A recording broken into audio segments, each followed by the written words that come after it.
sir. Kapag ang printer nyo is alternate blinking, katulad nito, yan. Bali, 2 beses yan alternate blinking. So, tapos sa computer nyo, ma'am, lalabas na support code is 5100. Bali, ganito gagawin nyo, ma'am. Unang gagawin nyo, ma'am, turn off muna dapat yung printer. So, pagka turn off, dito tayo sa ilalim, open nyo to, pull nyo yung cover, yan. Tapos, hilain nyo yung cartridge. Yan po, hilain nyo po rin yan. So, lagay nyo sa gitna, tapos push nyo ng malakas pa kanan, tapos hila ulit, dalhin sa gitna, push pa kaliwa, tapos dalhin ulit sa gitna, push ulit ng pakaliwa ng malakas. Bali mag-snap po siya ng ganun, palakas.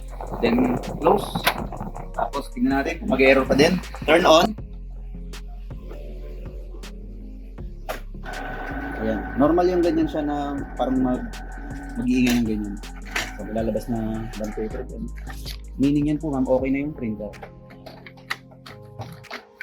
Nawala yung error natin, steady na yung power light natin. Okay, thank you.